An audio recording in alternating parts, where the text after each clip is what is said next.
The next time you stand at a cash register and feel a quiet shock at the total, you are not imagining it. You are not bad at budgeting, and you are not alone.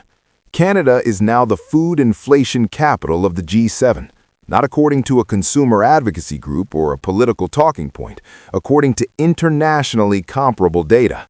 As of December 2025, food prices in Canada rose 6.2% year over year.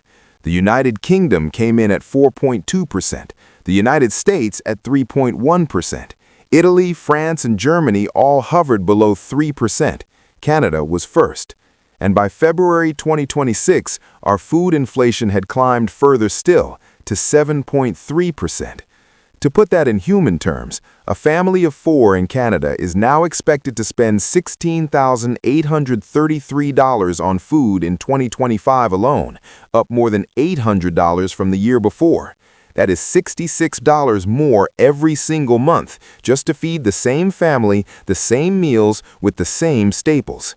And in March 2025, a record 2.2 million Canadians visited a food bank in a single month. That is double the number from 2019. 1 in 3 of those visitors was a child. This is the story of how that happened. Before we follow the money, we need to talk about something most Canadians experience but few can name precisely. You pick up your favorite box of crackers. The price is the same as last year, maybe even the same as 2 years ago. You bring it home, open it, and something feels off. It runs out faster. The box seems a little lighter.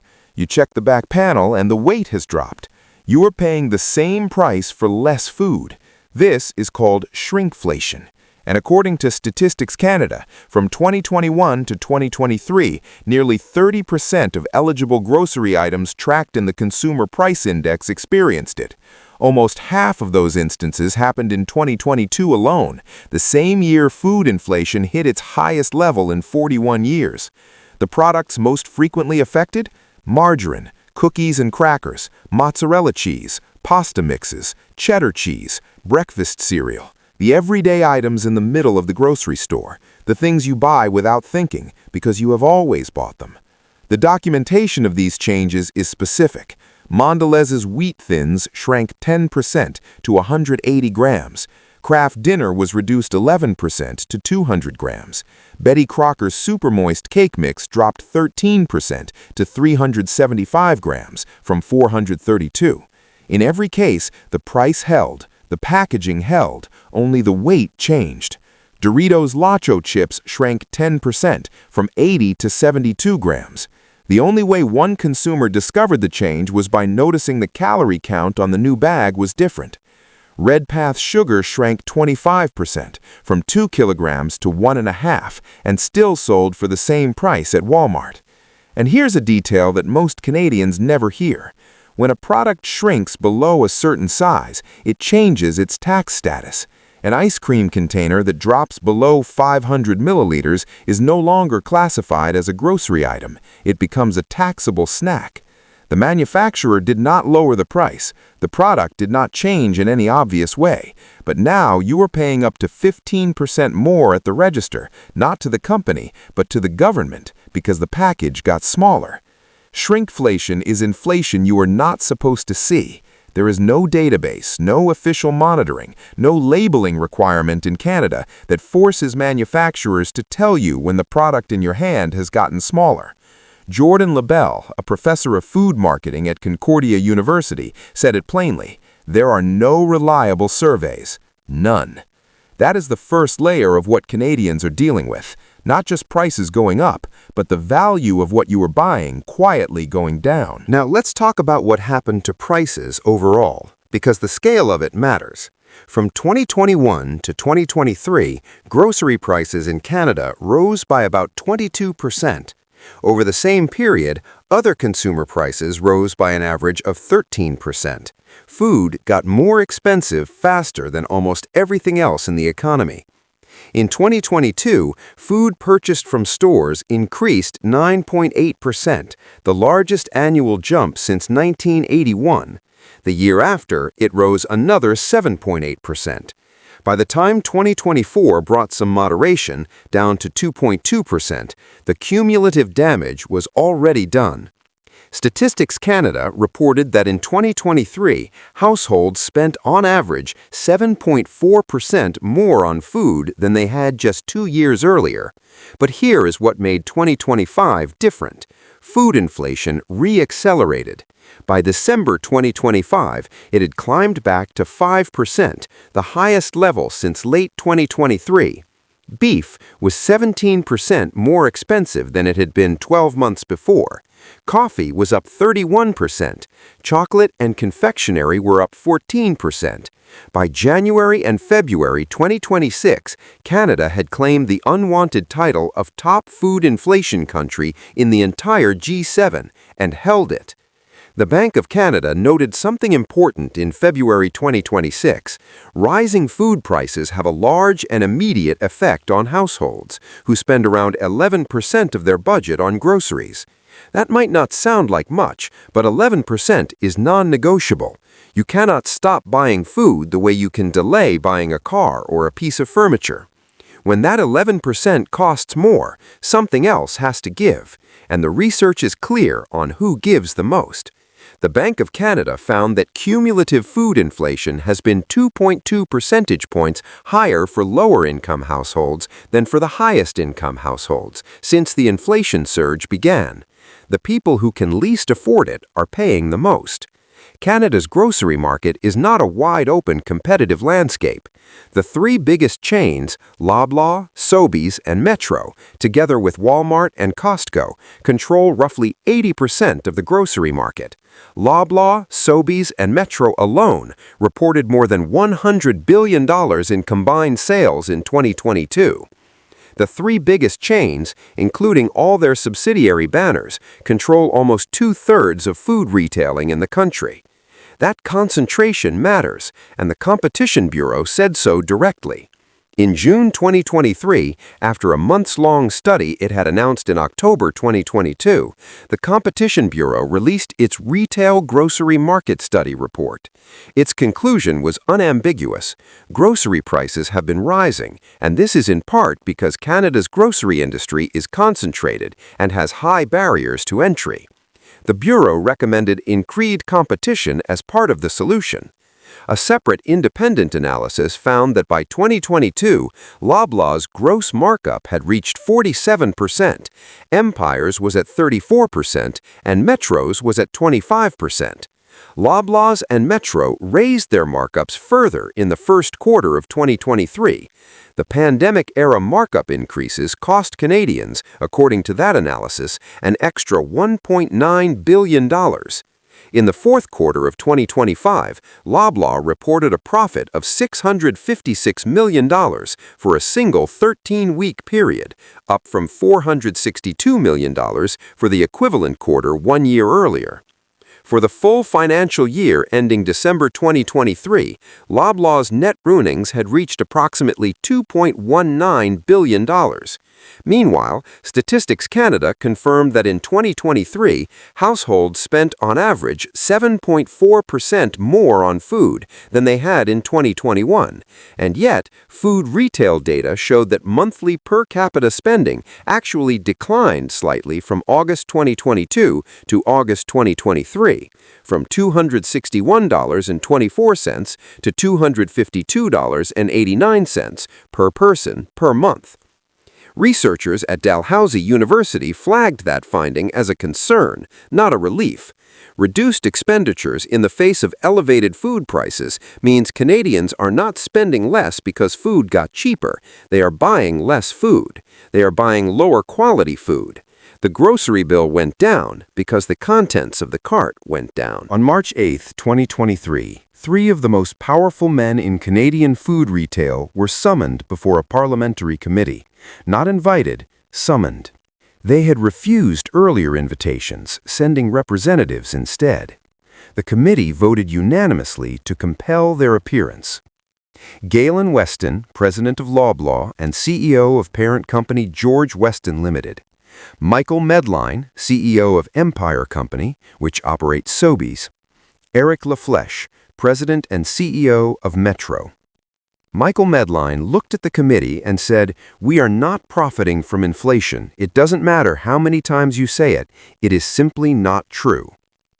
Galen Weston stated, "Reasonable profitability is an important part of operating a successful business." He added that his company makes $1 in profit for every $25 of groceries sold. He said that on every breast of chicken Loblaw sells, they actually lose money. All three executives argued their food gross margins were flat, unchanged since inflation began, and the Competition Bureau, to its credit, acknowledged a significant problem. It could not fully verify those margin claims because, under the law at the time, it could not compel businesses to hand over detailed internal financial data during a market study. As one MP on the committee put it, the financial statements are quite impenetrable. But the Bureau's own study, released 3 months after the hearing, confirmed that grocery profit margins had increased since 2017. The competition it recommended was not yet in place. The prices were already there. David Soberman, a professor at the University of Toronto's Rotman School of Management, offered a pointed observation. He noted that the 5 major chains control about 80% of the Canadian grocery market. His conclusion, these companies don't compete to the degree they should, which is why we pay higher prices. Before we continue with the current crisis, there is a piece of history that belongs in this story. For 14 years, from approximately 2001 to 2015, Canadians paid artificially inflated prices for packaged bread.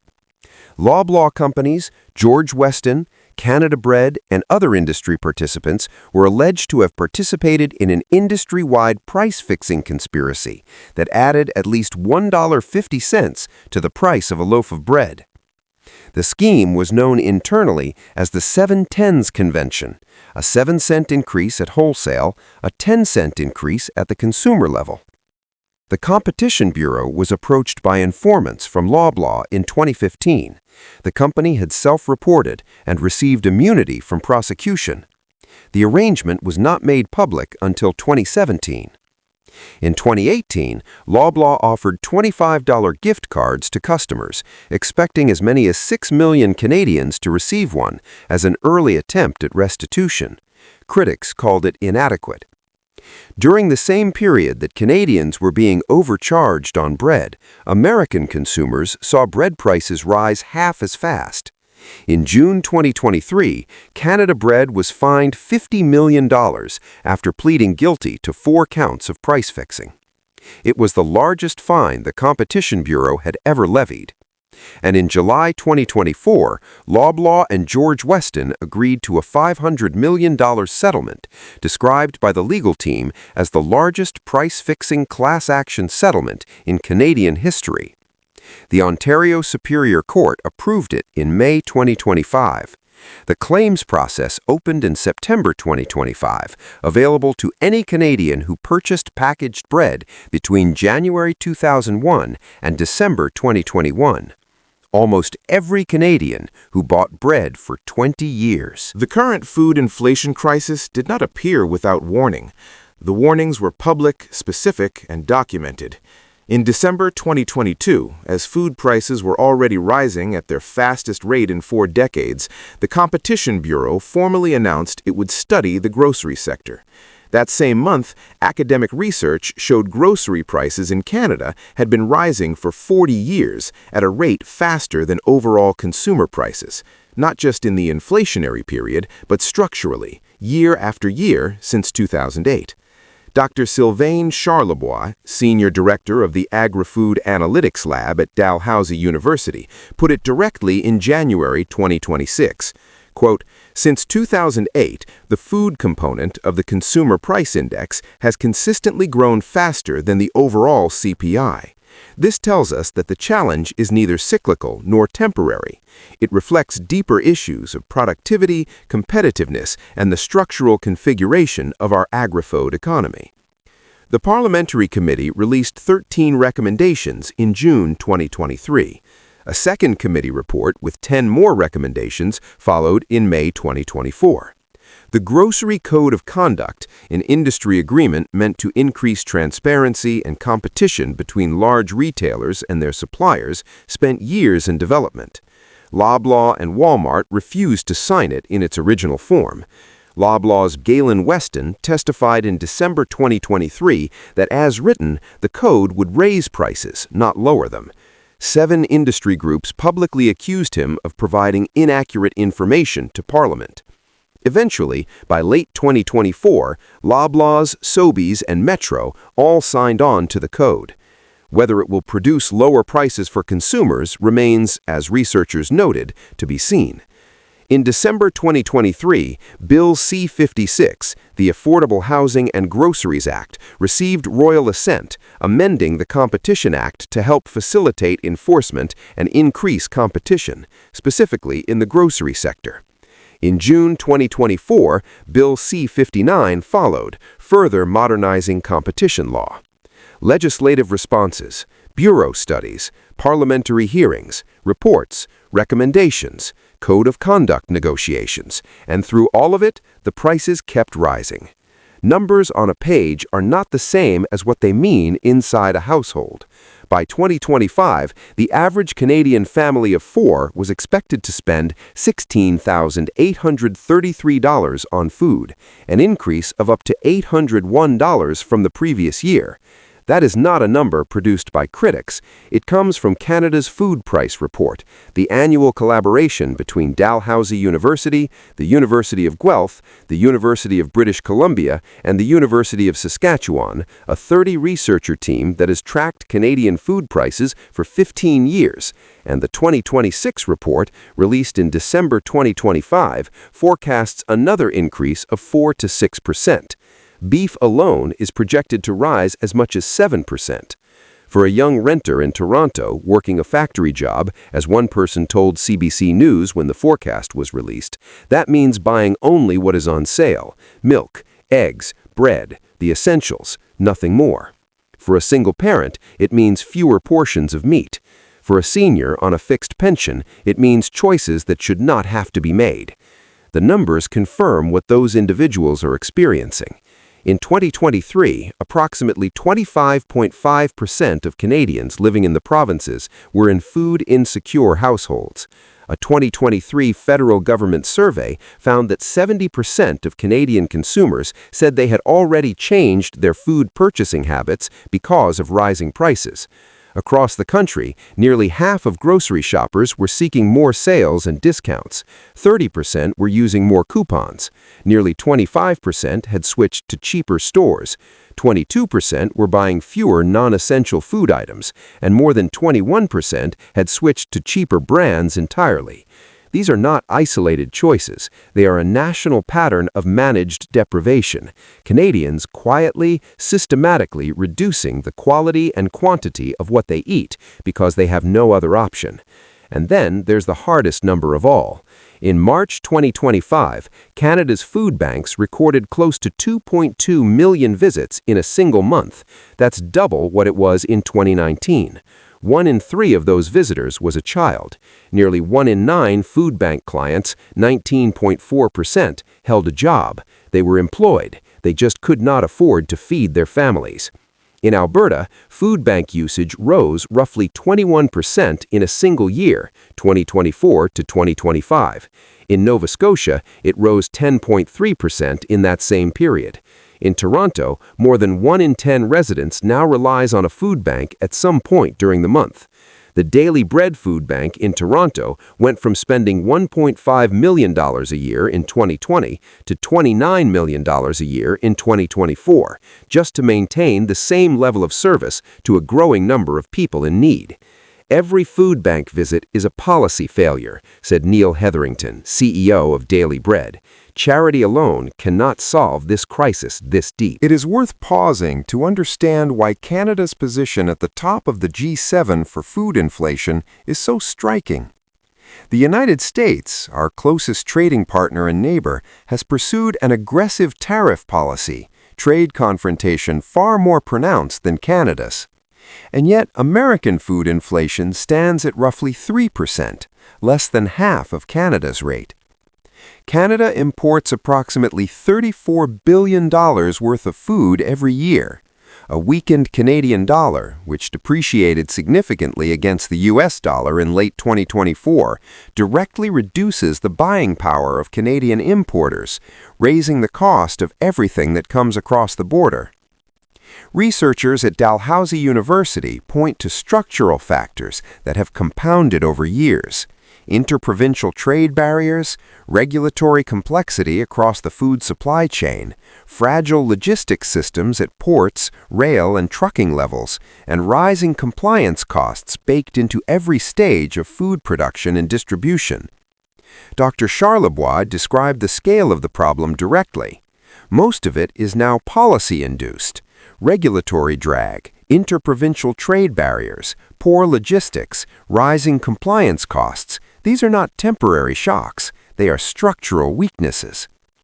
He also acknowledged the role of corporate behavior, saying, "There's greed, absolutely. I do think that this is something we also need to think about with grocers."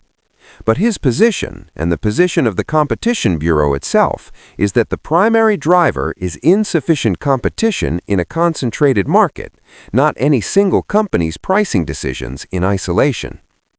Whether the cause is corporate concentration, structural policy failure, global supply shocks, or some combination of all three, the effect lands in the same place: at the checkout, in the cart that is a little less full than it used to be.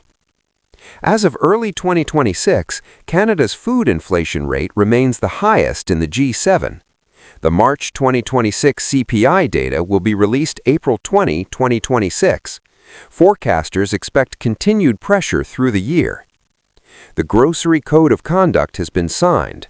Competition law has been modernized. Parliamentary committees have issued dozens of recommendations. The Competition Bureau continues to investigate anti-competitive property controls used by large retailers to limit competition in food retail. And yet, a family of 4 is expected to spend hundreds of dollars more on groceries in 2026 than they did in 2025.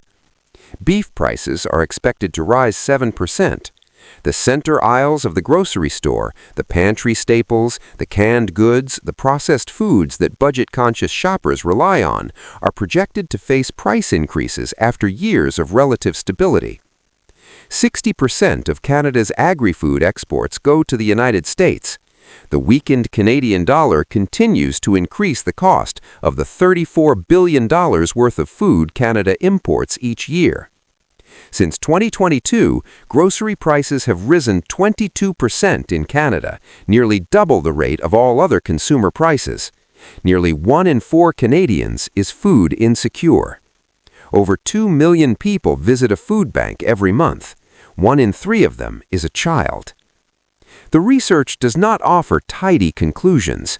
What it offers is a pattern, documented across years, confirmed by government regulators, academic researchers, parliamentary committees, and the lived experience of millions of Canadians.